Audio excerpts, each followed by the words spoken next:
Ahí sí se observa, ¿verdad? Sí, por supuesto.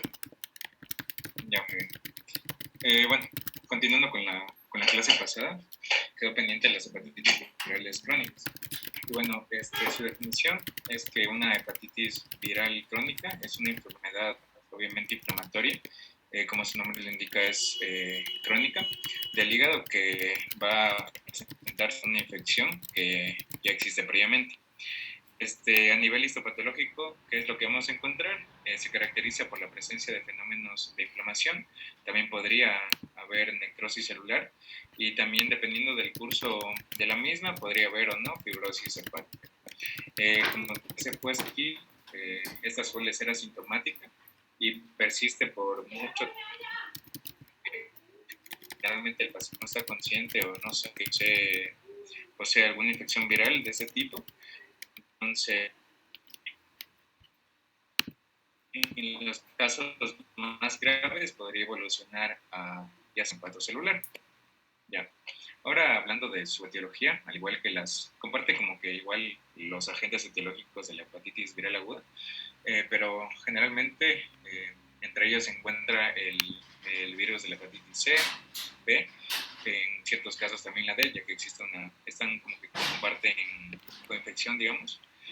Y también, rara vez, pero puede darse el caso de que exista una infección por hepatitis C. No es infrecuente también una coinfección por el virus del VIH. Aquí, al igual que el virus de la hepatitis A, los datos clínicos, bioquímicos e histopatológicos suelen ser inespecíficos, y aquí nos vamos a enfocar en el diagnóstico, básicamente a lo que nos digan las pruebas serológicas para buscar el agente etiológico. Bueno, aquí les he puesto algunos diagnósticos diferenciales, los cuales hay que tener en cuenta, ya que estos también nos producen inflamación del parénquima hepático, y entre ellas la hepatitis autoinmune, también enfermedad hepática alcohólica, la enfermedad por hígado graso no alcohólica, también la enfermedad de Wilson, la hemocromatosis y el déficit de alfa-1 antitripsina. Estas últimas tres no son como que tan frecuentes, pero podría darse el caso de que también se lo pueda dar como un diagnóstico diferencial. Ya. Ahora bien, ¿cuál será el cuadro clínico por el cual presentará el paciente o vendrá a la consulta? Generalmente estará hospitalizado, pero bueno, básicamente las manifestaciones clínicas son comunes entre los distintos agentes etiológicos, pero la mayoría de los pacientes con este tipo de hepatitis se hallan asintomáticos, y esta enfermedad se la va a detectar al explorar al paciente por algún otro motivo, o en caso de un examen que se haya realizado por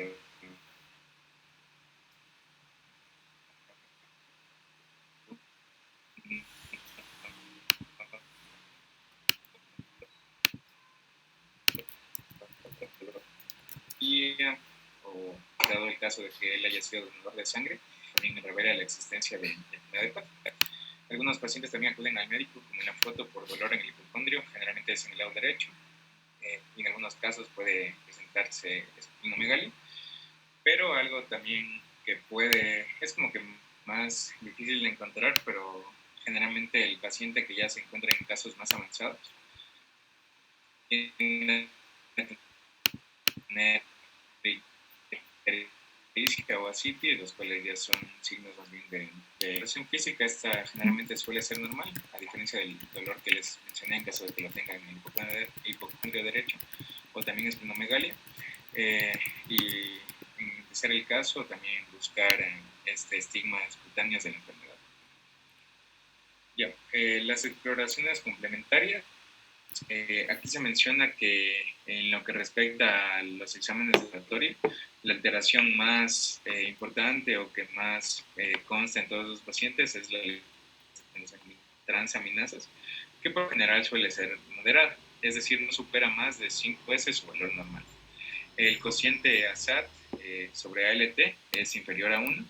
También las demás pruebas hepáticas por lo general son normales, pero sí podemos ver cambios o pueden verse alteradas pruebas como la gamma glutil transpeptidasa, también la gamma globulina, que pueden estar elevados en ciertos casos. La bilirrubina normal está ligeramente elevada y en algunos pacientes con hepatitis leve también suele estar elevada, generalmente su forma no conjugada. Para el diagnóstico es importantísimo, como les mencioné, los marcadores empíricos específicos de cada agente etiológico. Y aquí hay algo importante que se menciona, que para ver cómo se encuentra el grado de compromiso, de inflamación que tenga el paciente, es importante ver cómo se encuentra la inflamación hepática y el estadio de la fibrosis. Ya. Aquí se dice que la biopsia hepática se ha considerado como el patrón de oro para la evaluación de la gravedad de la hepatitis crónica, pero esta también tiene sus ligeras desventajas, ya que es un proceso invasivo y la cual como que de manera rutinaria no está muy bien vista, ya que se pueden utilizar otras técnicas como un eco, las cuales son un poco más el hecho de que no es invasivo y permite observar mejor, bueno, no mejor, pero de cierta manera no vamos a someter al paciente a este tipo de examen.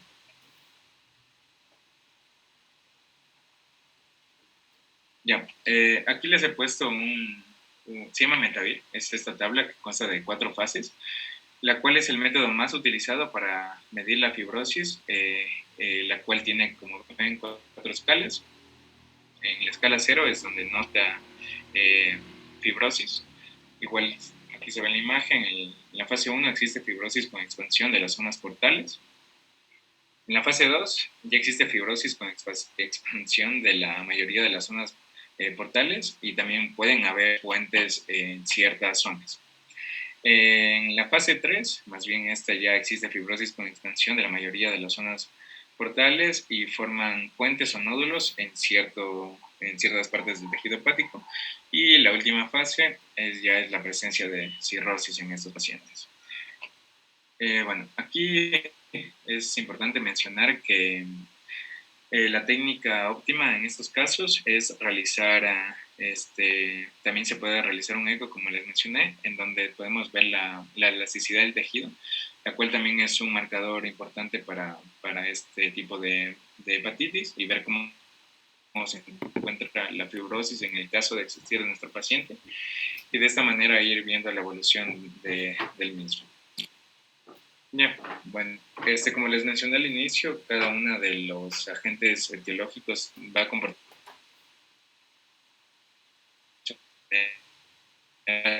distinta, lo cual nos podría una enfermedad con virus de la hepatitis C. Bueno, esta ha sido la principal causa de enfermedad hepática y también de indicación hepática de trasplante en nuestro medio. El diagnóstico, como ya les mencioné en la clase pasada, requiere la presencia de anticuerpos específicos para este virus y también el ARN específico del mismo en suero. De esta manera podemos constatar que existe la presencia de la infección. La infección por este tipo de virus, por el virus de la hepatitis C, cronifica más o menos por tal motivo, la evolución del mismo es variable. Habitualmente, pacientes son asintomáticos, básicamente no saben que tienen esa enfermedad y que se han contagiado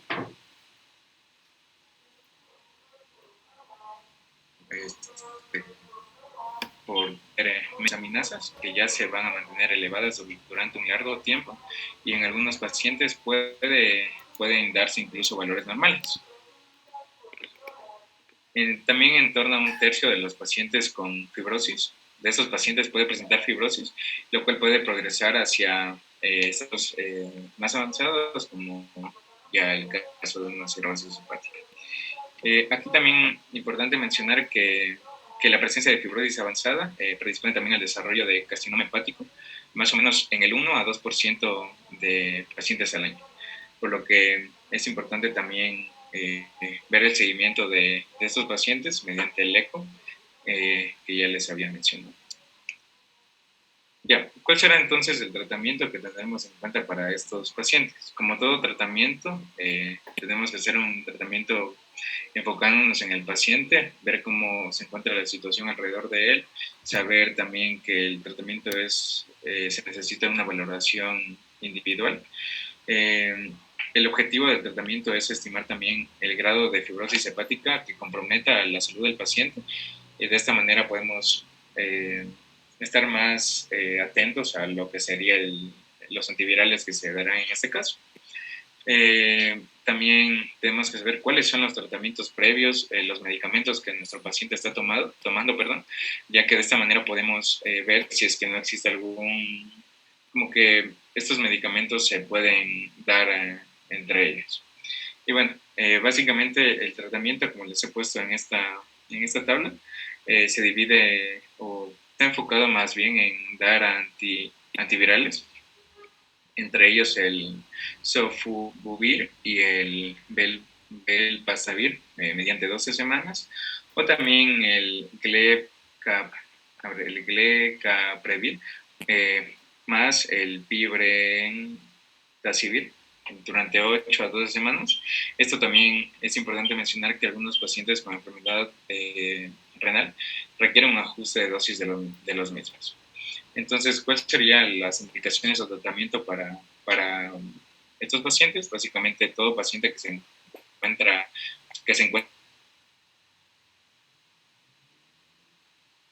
hepatitis crónica con complicaciones y sujetos capaces de transmitir la enfermedad.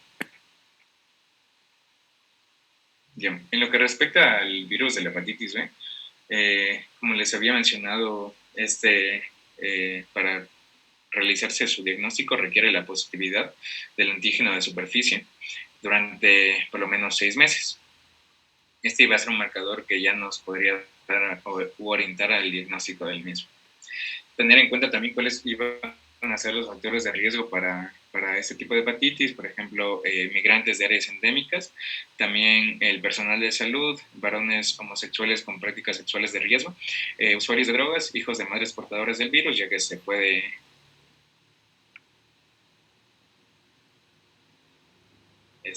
hacer esta terapia en pacientes con hepatitis crónica por virus B. Es importante la determinación periódica del antígeno de superficie de hepatitis B y también el antígeno E de la hepatitis. Al igual que menciona esta tabla, esta cuenta de distintas fases, donde vamos a ver la progresión o cómo sería la enfermedad por esta infección. Ya básicamente aquí en la infección crónica vamos a ver los marcadores. Generalmente, como ven, primero en todos estos estadios se van a encontrar generalmente elevados o positivos, y a medida que van pasando las fases ya vamos a encontrar un negativo en los agentes o en los marcadores, como el antígeno de superficie o el antígeno E, lo cual es el objetivo del tratamiento. Bueno, el tratamiento consiste en controlar la replicación del virus y de esta manera evitar la progresión de la enfermedad hepática. Aquí se menciona que rara vez existe una curación total del mismo, por lo que se intenta como que evitar la progresión y también controlar la replicación, por lo que en ciertos casos va a ser necesario también estos fármacos, como puede ser el interferón alfa pegilado o los análogos de los nucleósidos o nucleótidos. Básicamente los primeros estimulan la actividad del sistema inmunitario contra de esta manera a los hepatocitos infectados. Posee al igual que los antivirales anteriores más o menos necesitan 48 semanas, pues marcadores si ya están negativizados. En cambio, los análogos de los nucleósidos o nucleótidos, estos lo que van a encargarse es en bloquear la síntesis de la cadena del ADN, reduciendo así la sustancia de replicación del virus, que es básicamente el objetivo. Ya, por último también se mencionaban a estos dos virus, el de la hepatitis D el de la hepatitis C, que podrían también ser causantes de una hepatitis crónica. Bueno, el virus de la hepatitis D, como se sabe, tiene bastante relación con, con las personas infectadas con el virus de la hepatitis B. Para su diagnóstico es preciso la presencia de anticuerpos contra el virus de la hepatitis B, entre ellos perdón, el ARN del virus de la hepatitis B.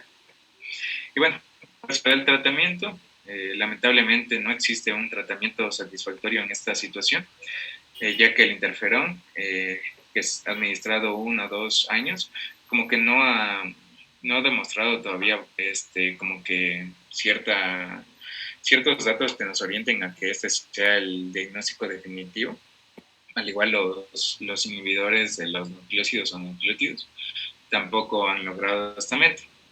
Pero por fortuna, estudios recientes han visto que todavía hay una posibilidad, ya que los fármacos como inhibidores específicos del receptor polipéptido transportador del taurocolato sódico, si bien es cierto, existe todavía poco tiempo de investigación de los mismos, pero sí han demostrado como que ser eficaces para este virus.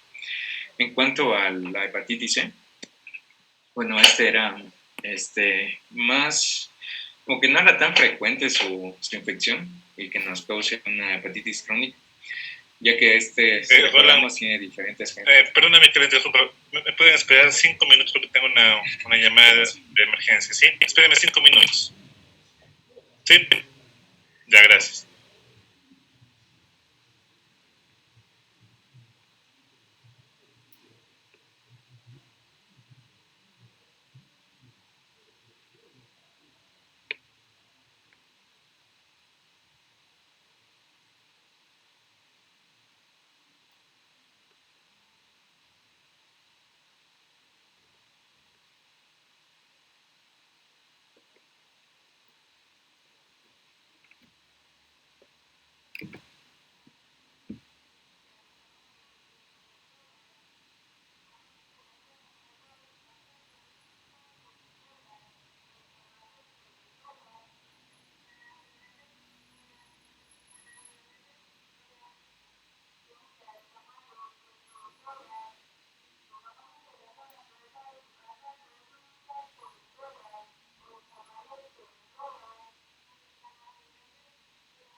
Continúes, por favor, gracias.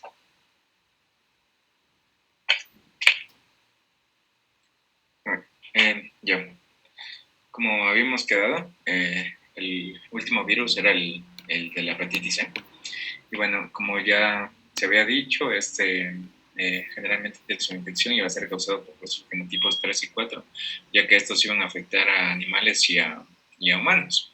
Generalmente las personas que se encuentran en el factor de riesgo para esta infección son personas que consumen carne que no esté lo suficientemente cocida, o en su defecto que sean de animales como moluscos, también ciertos roedores y jabalí también se mencionó. Bueno, el hecho es que para el tratamiento para este tipo de hepatitis, básicamente vamos a topar como primer punto la reducción de la inmunosupresión, y en caso de que exista algún otro virus, controlar esto para de esta manera tener un mejor tratamiento. Aquí se menciona que el fármaco de elección es la ribavirina, la cual se utiliza durante 12 semanas y ha mostrado como que buenos resultados. Sin embargo, hay que también tener en cuenta que puede causar anemia y precisa ajuste de dosis en caso de que el paciente padezca insuficiencia renal.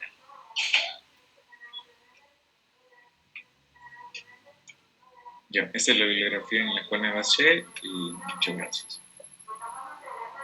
Muy bien.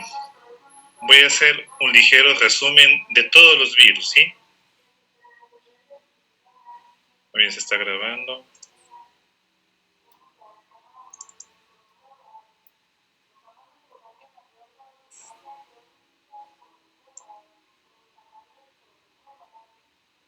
Muy bien, hablemos del virus de la hepatitis A. Bueno, es un virus que contiene un ARN lineal y un único antígeno. Pertenece al género Heparnavirus de la familia Picorniviridae y tiene esta forma icosaédrica, ¿no? La replicación del virus A se da básicamente en el citoplasma del hepatocito. Tiene propiedades importantes este virus, ¿no? Puede sobrevivir en el agua, en las heces desecadas a temperatura ambiente durante semanas y en algunas ocasiones puede sobrevivir hasta un mes, ¿no? Hablemos un poco de la epidemiología. Es un virus que se está distribuido a nivel mundial. En el Ecuador, en el 2016 hubo aproximadamente 856 casos. Históricamente este virus ha afectado a niños, pero últimamente se ha evidenciado que existe un ascenso en cuanto a la edad, ¿no? Puede afectar, por ejemplo, de los 20 a 44 años de edad en los Estados Unidos, ¿no? Y se transmite básicamente por la ingesta de alimentos y bebidas contaminadas con el virus, ¿no? O por contacto directo con una persona que ya haya sido infectada previamente. Los pacientes son infecciosos aproximadamente, según algunos autores, entre 3 a 12 días antes de la aparición de los síntomas y hasta el acme de la elevación de las transaminasas. Como hablamos, es un virus en la cual la epidemiología está básicamente establecida en aquellas áreas donde no hay condiciones higiénico-sanitarias adecuadas, ¿no? Es decir, en países en vías de desarrollo, en los cuales las condiciones de saneamiento y prácticas de higiene son deficientes. Entonces, bajo estas circunstancias, la mayoría de los niños, aproximadamente el 90%, han sufrido ese tipo de infección, ¿no? En países desarrollados con un buen nivel de saneamiento e higiene, las tasas de infección van a ser un poco más bajas, ¿no? Asimismo, la enfermedad puede aparecer en adolescentes, en adultos, sobre todo en grupos de alto riesgo, como en pacientes consumidores de drogas inyectables, en homosexuales y en personas que viajan a zonas de alta endemicidad, ¿no? Como lo mencionamos, el virus A, transmisión fecal-oral.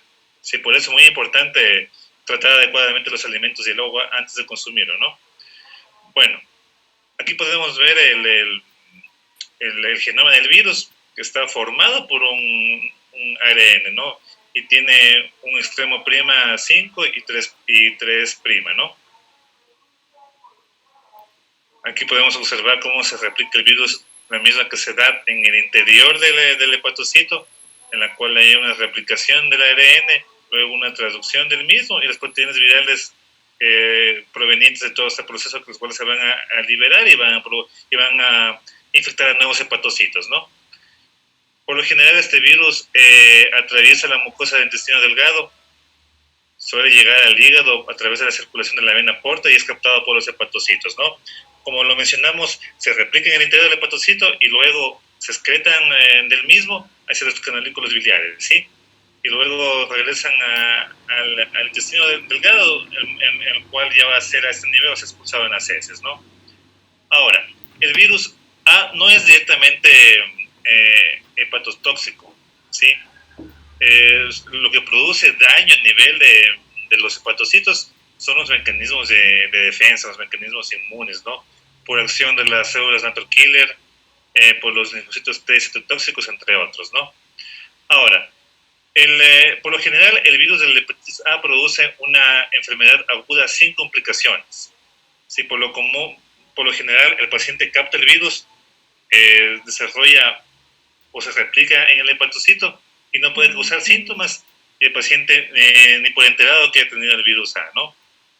Sin embargo, como mencionamos, no hay complicaciones en la mayoría, pero existe un pequeño grupo de pacientes que pueden aparecer complicaciones, como por ejemplo la hepatitis fulminante. Por lo general, la enfermedad o la hepatitis A tiene un periodo de incubación que va de entre 15 a 50 días y a mayor dosis del virus o mayor replicación, menor tiempo de incubación, ¿sí? Se ha demostrado que el virus de la hepatitis A se excreta por las heces, por eso se ha mencionado desde un principio que la vía de transmisión va a ser fecal oral. Se excreta por las heces de 2 a 3 semanas antes de la aparición de la ictericia.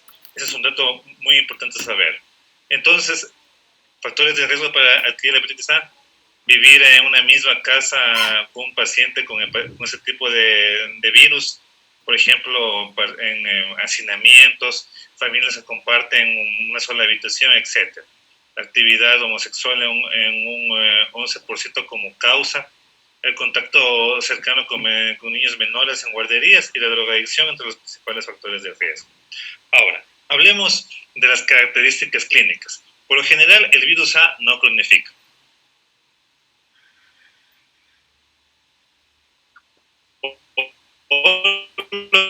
En general, en la mayor parte de los pacientes. Por lo general, la forma más frecuente, la forma clínica más frecuente de aparición es aquella síntomas comunes para las hepatitis, ¿no? Es decir, en la cual hay dolor abdominal en el hipocondrio derecho, náuseas, vómitos, inapetencia, en algunas circunstancias ictericia, etc. ¿Sí? En pacientes, obviamente, que desarrollen síntomas, pero hay pacientes los cuales la mayoría van a ser asintomáticos, ¿no?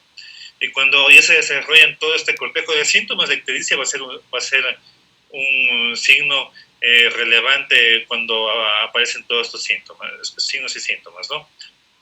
Bueno, yo he querido clasificar al virus de la hepatitis A de acuerdo a las características clínicas en tres formas, ¿no? La forma inaparente, la clásica y la atípica. ¿Sí?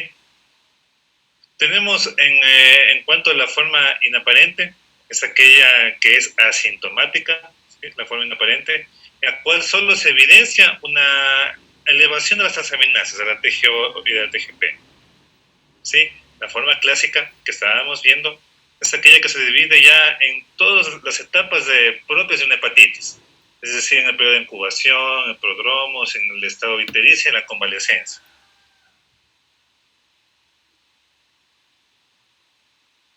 Bueno, la incubación comprende desde la exposición al virus síntomas y está comprendido entre 15 a 50 días. Los prodromos, en cambio, es el tiempo en que el paciente presenta síntomas antes de la aparición de la ictericia. ¿Sí? Estos síntomas son leve decaimiento, febrícula, escalofríos, cefalea, malestar, pérdida de apetito, dolor abdominal, etc., ¿no? Este periodo prodrómico puede durar entre 3 a 5 días o hasta semanas, ¿no? El tercer periodo o etapa es el de estado de ictericia, en la cual obviamente hay una coloración amarillenta de piel y mucosas, ¿sí? suele durar entre 30, 40 días, hasta 6 semanas, y el periodo de convalecencia que inicia con la aparición de la ictericia, con la desaparición de la ictericia, y con el médico, y se fatiga después de escasa actividad física. Por eso el paciente, igual en este periodo, tiene que tener reposo, ¿no? Muy bien. Asimismo, algunos autores lo dividen de acuerdo a patrones clínicos. Patrón asintomático sin ictericia o el patrón con síntomas con ictericia, ¿no? Y las formas atípicas. Asimismo, dentro de estas formas podemos hablar de la colestasis, que puede durar de 10 semanas o más. La recidivante con 2 o más brotes de infección aguda, un periodo de 6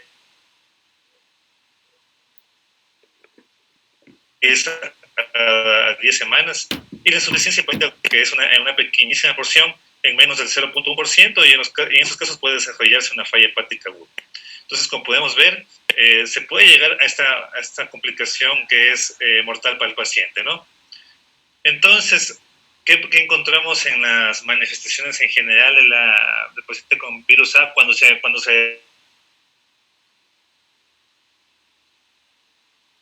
desarrollan, obviamente, ¿no? Ictericia, asimismo, todos los síntomas de un síndrome de colestasis, coluria, colia, sobre todo si se presenta en niños. El 70% de los pacientes puede desarrollar ictericia y un 80% ya hepatomegalia, ¿sí? Y en un 10 a 25% solo esplenomegalia. La gravedad de la enfermedad guarda en relación con la edad. Es decir, los mayores de 50 años presentan por lo general un curso clínico más grave que los jóvenes y niños. Entonces, ¿qué quiere decir esto? Adquirir el virus en edades adultas, ¿sí? 40, 50 años, hay más probabilidad que se complique o que aparezcan síntomas, ¿no? Ahora, es no solo para tener cuidado, sino un poco para que no pueda contagiar a los demás, ¿no? El periodo infectante puede ir desde que se adquiere el virus hasta la aparición de la ictericia. Algunos autores nos mencionan que el periodo máximo de infectividad está comprendido entre 2 a 3 semanas previos al comienzo de la ictericia, hasta una semana después de la aparición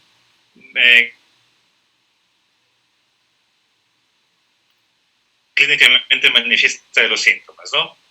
Muy bien, en las características clínicas, algunos pacientes asintomáticos, otros pueden desarrollar fiebre, escalofrío, dolor hipocondrio derecho, ictericia, coluria, acolia, etcétera, y en una proporción muy pequeña, hepatitis o insuficiencia hepática aguda, ¿no? Hablemos en el virus de la hepatitis A, aumento de las transaminasas, por lo general de 20 a 40 veces por encima de sus valores normales, con mayor actividad de la TGP que de la TGO. Sí, por eso siempre la TGP va a ser mucho más precisa para evidenciar si hay algún tipo de daño hepático de citolisis, ¿no? La fosfatasa alcalina, la GGT, las bilirrubinas, obviamente se pueden aumentar, sobre todo si hay pacientes con colestasis, ¿no? Los marcadores virales. Por favor, ¿cómo hacer un diagnóstico? Anticuerpo tipo IgM contra el virus de la hepatitis A. Así hacemos el diagnóstico en primera instancia. Estos son detectables de 5 a 10 días antes del comienzo de los síntomas y pueden persistir hasta 6 meses después de la infección, ¿sí? Ahora, se suele presentar, disminuyen los niveles de IgM y progresivamente aumentan las inmunoglobulinas o los anticuerpos IgG, los cuales pueden persistir durante toda la vida. Entonces, ¿cómo hacemos el diagnóstico de virus de la hepatitis A? Anticuerpos tipo IgM contra el virus A. ¿Sí? Siempre se piden los dos. IgM, IgG. IgM, infección aguda, infección reciente. Si la IgM es negativa y la IgG positiva, quiere decir que el paciente tuvo virus de la hepatitis A, no es una infección aguda. Muy importante. Entonces, ¿cómo hacemos el diagnóstico serológico? Mediante marcadores virales, anticuerpos tipo IgM.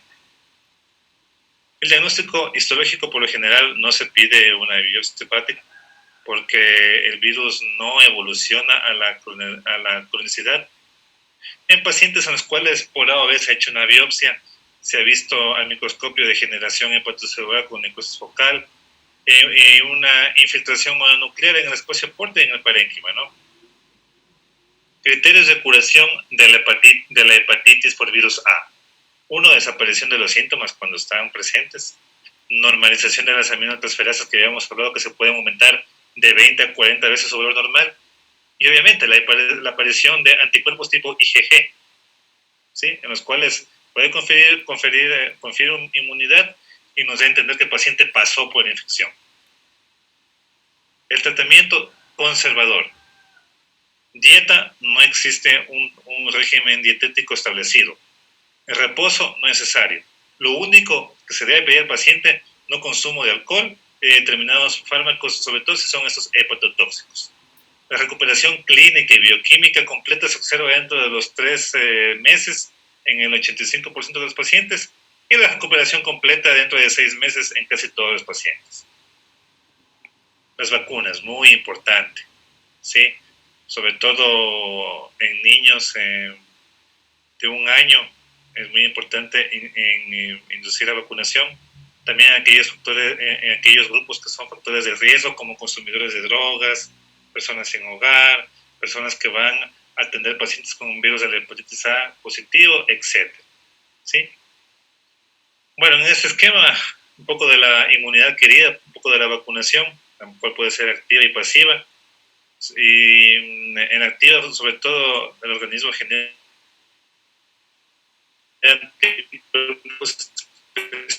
específicos y en la pasiva el organismo adquiere tipos específicos. ¿Sí?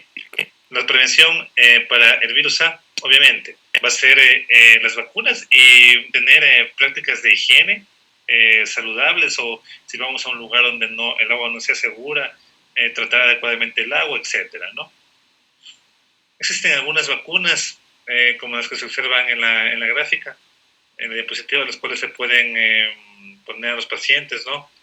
Por lo general se administra por vía intramuscular en el brazo, ¿sí? Y la dosis pues, se puede realizar a colocar la primera dosis, luego a los 6 meses y luego a los 12 meses, ¿sí? Bueno, es decir, la segunda puede ser a los 6 o 12 meses. Bueno, eso es un poco más de las vacunas, que es muy importante administrarlas. Ahí también existe una inmunización pasiva, la cual no es permanente, solo dura algunos meses y está en base a inmunoglobulinas, ¿no? La dosis de las vacunas por lo general es de 0.1 ml por kilo por vía intramuscular. Y aquí podemos observar cada una de las vacunas que se pueden utilizar para el virus A. La prevención, como lo mencionamos, la vacuna, ¿sí? Se puede realizar, y las prácticas de higiene adecuadas, ¿no? Lavar las manos, evitar el consumo de agua del grifo en zonas que sepamos que no hay agua potable, cocer adecuadamente los alimentos y, si es posible, purificar el agua, ¿no? Que siempre la manera de contagio va a ser fecal oral.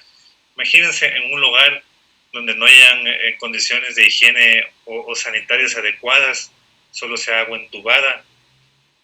En el agua entubada, por lo general, los reservorios, al hablar del sector rural, es un tanque de agua en el campo, ¿sí? En el potrero. Ahí acumulan el agua y por A o B la gente puede hacer sus necesidades cerca de ese reservorio y ahí vayan los fecalitos en el agua. Así más o menos es la transmisión fecal. Por eso es importante consumir agua segura, ¿no? Muy bien. ¿Alguna pregunta aquí? Entonces, muchachos, Ronald, ¿cómo vamos a hacer el diagnóstico del virus de la hepatitis A? El diagnóstico o marcador serológico o marcador viral. ¿Cómo lo haríamos? Bueno, en este caso, ya con toda la clínica, o si hace sospecha de que existen porque era por mecanismo fecal oral, podríamos hacer pruebas como valorar el antígeno de superficie para este virus. ¿Antígeno de superficie? No. Todos prendan la cámara. Vamos a ver si me pusieron atención. Todos, por favor, prendan la cámara. A ver, Diego Leonardo, ¿cómo hacemos el diagnóstico serológico o el marcador viral de hepatitis A. Lo que acabé de explicar. Hola, doctor, ¿me escucha ahí? Por supuesto, dígame, Diego. ¿No dijo a través de lo que son los antígenos, las pruebas de laboratorio para confirmar? Muy bien. ¿Qué pediría? Usted está en la consulta externa y tiene la sospecha o quiere descartar el virus de la hepatitis A. ¿Cómo lo pide? ¿O qué pide? Anticuerpo usted me dijo, pero ¿cuál? Antígeno... No recuerdo muy bien, doctor. Creo que era antígeno A. A ver, María José. A ver, bueno, gracias, Diego. A ver, María José, ¿cómo sería?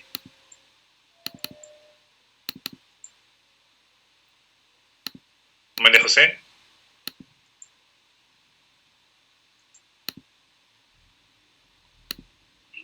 A ver, déjenme ver quién alzó la mano. ¿Nicole? Este sería el anti-IgM. ¿Anti qué? IgM. IgM. Anticuerpo IgM contra el virus de la hepatitis A. Y si fuera anticuerpo IgG, ¿qué nos quiere decir eso? La infección que tiene el paciente es aguda. Aguda, la tiene. IgG, sí. No sería que ya pasó tal vez la infección. Dijo que ya pasó la infección. No nos confundamos. IgG pasó la infección. IgM está la infección ahí aguda. ¿Sí? A ver, Jorge Tapia. Háblame de las manifestaciones clínicas. ¿Cómo se da el virus?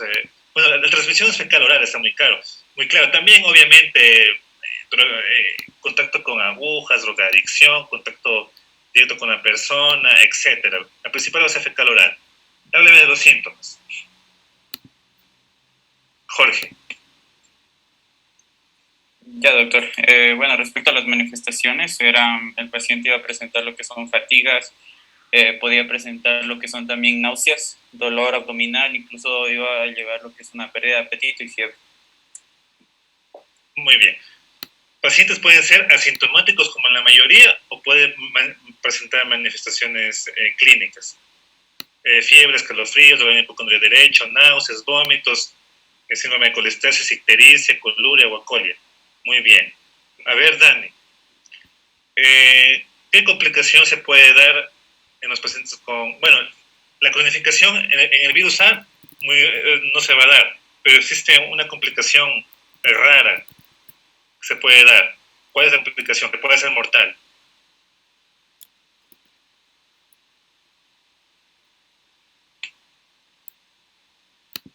¿Se me escuchó, Dani? Doc, tal vez era la cirrosis. No da cirrosis el virus A. Kevin. ¿No es una hepatitis fulminante, Doc? Exacto, menos del 0,01%. Se puede presentar. Muy raro que el virus A cronifique. Muy raro, pero está ahí. A ver, yo un solo paciente creo que vi que se dio un síndrome de colestasis, paciente ictérico totalmente, y fue el virus de la hepatitis A. No evolucionó a una... A ver, todo paciente con virus A que llegue a desencadenar síndrome de colestasis no va a llegar a una hepatitis fulminante. Ojo, eso hay que aclarar. No quiere decir que todo paciente ictérico le va a dar una insuficiencia hepática aguda. La insuficiencia hepática aguda, el paciente puede fallecer en cuestión de semanas. ¿Sí? Muy bien. Con la mano en el corazón, ¿está muy claro? Virus A, no se van a olvidar nunca. Ya. El tratamiento, solo conservador. Obviamente, si hay dolor abdominal, escalofrío, fiebre, metamizol, paracetamol, solo por un tiempo muy corto, ¿no? Ya, y lo principal, evitar el consumo de alcohol o determinados fármacos que sean hepatotóxicos, sobre todo, ¿cuál? ¿Cuáles son los fármacos hepatotóxicos? ¿Quién expuso? El paracetamol, por ejemplo. El paracetamol. Muy bien, ¿qué más otro fármaco es hepatotóxico?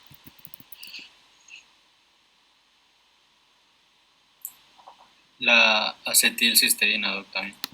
También.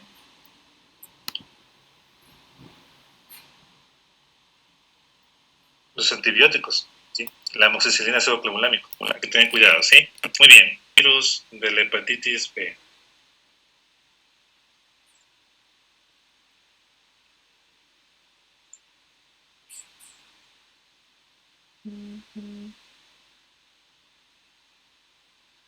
Vamos a hablar muy rápido de la epidemiología, todo eso, lo del virus, ¿sí? ¿Qué caracteriza el virus B? Una envoltura lipoproteica, el antígeno de superficie, ¿sí? Una nucleocápside caracterizada por el antígeno core, así que lo podemos ver aquí de color rojo, que van a que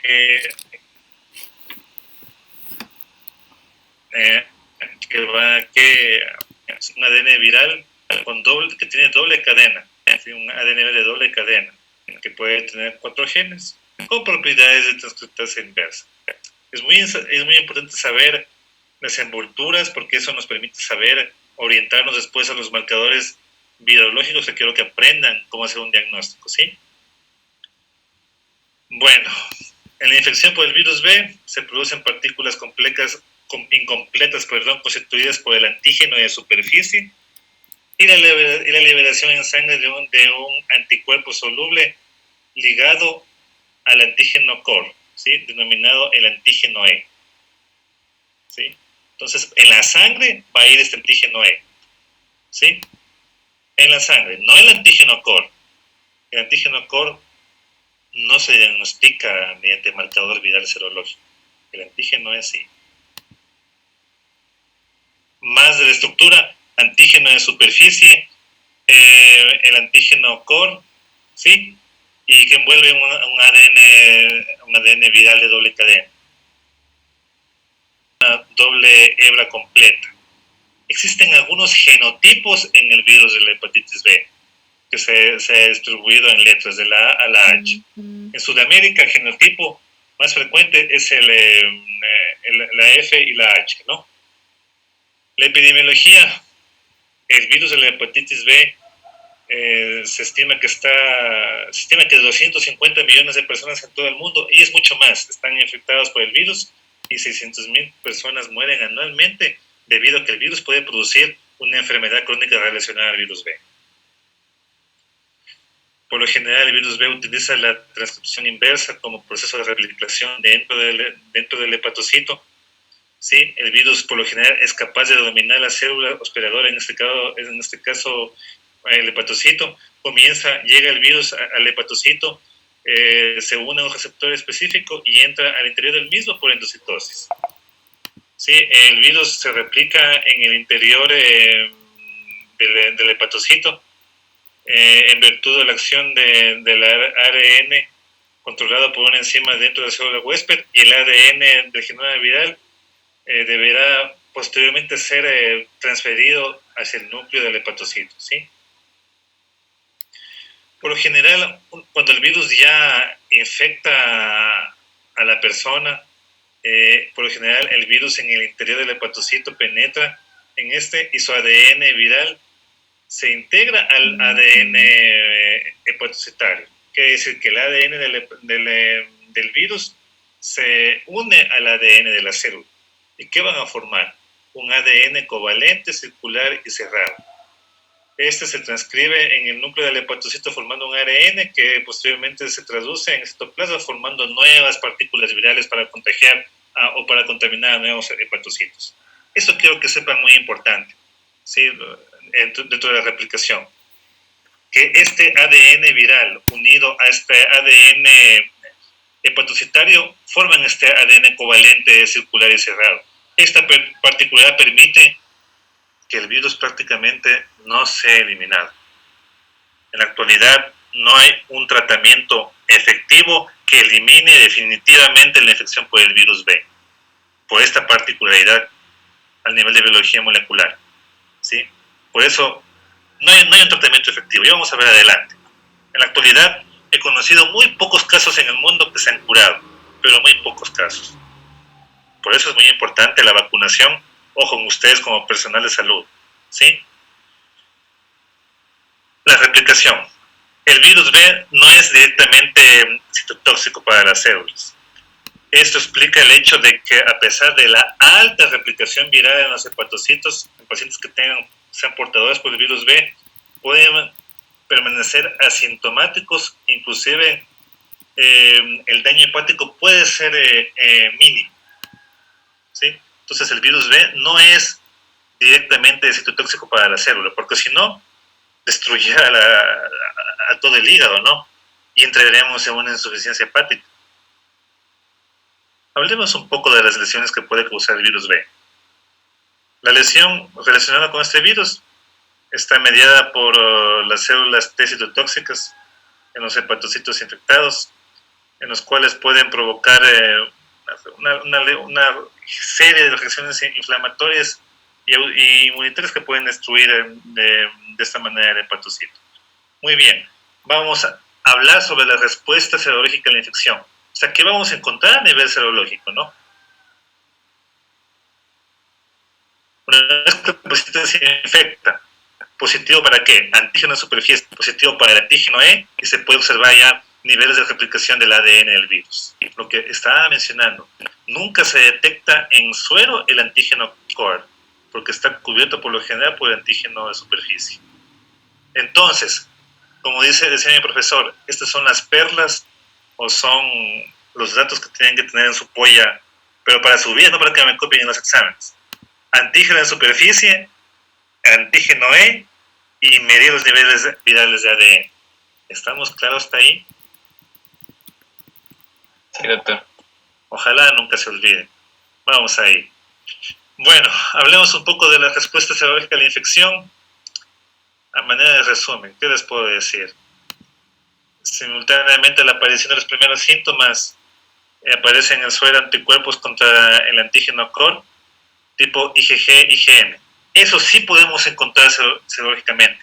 Anticuerpos contra el antígeno core, tipo IgG, tipo IgM. Más no vamos a encontrar el antígeno core en sí, ¿no? Los anticuerpos sí. No sé si me entienden. Anticuerpos con antígeno core podemos encontrar en el suero, no el antígeno core. Muy bien. Esto quiero que nos aprendamos también. Antígeno de superficie detectable de 30 a 60 días después de la infección.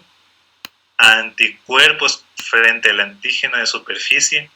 Sí, podemos encontrar, podemos saber o podemos darnos cuenta que es una infección crónica y proporciona inmunidad.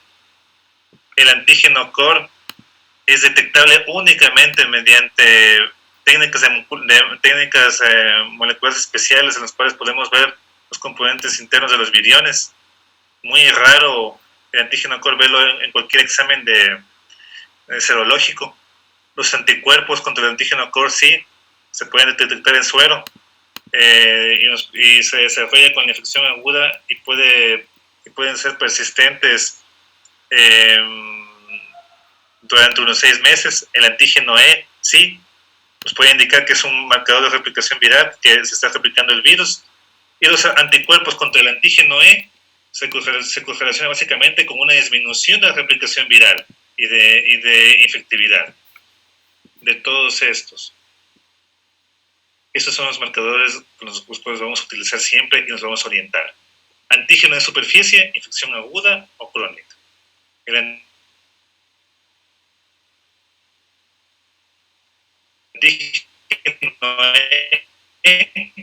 altos niveles de replicación. Los cuerpos de la niveles de replicación viral, los anticuerpos tipo IgM contra el antígeno core, infección reciente o agudizada, los anticuerpos IgM contra el antígeno core, infección resuelta o crónica, anticuerpos contra el antígeno de superficie, inmunidad a la infección, y los niveles de ADN del virus de la hepatitis B, cualitativo, infección viral, y los niveles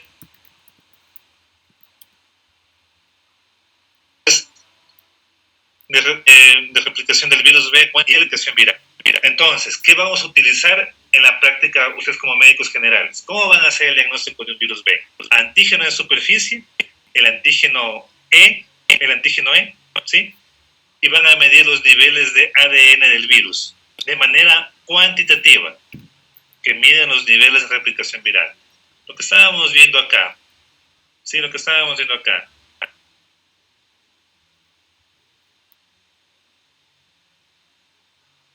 ¿Sí? A ver, ¿dónde está la respuesta? Un segundito, por favor, tengo una llamada del hospital.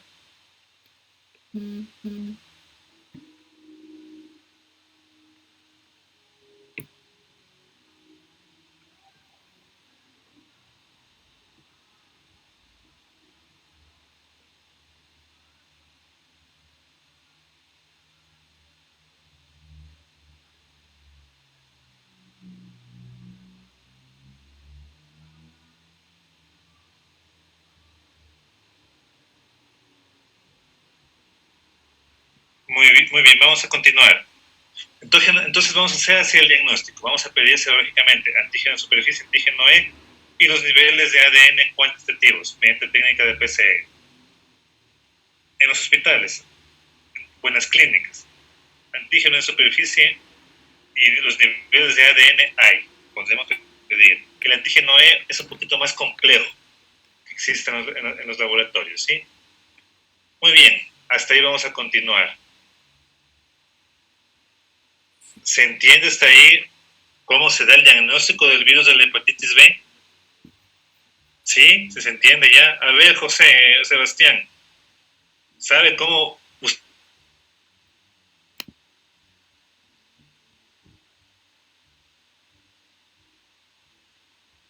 va?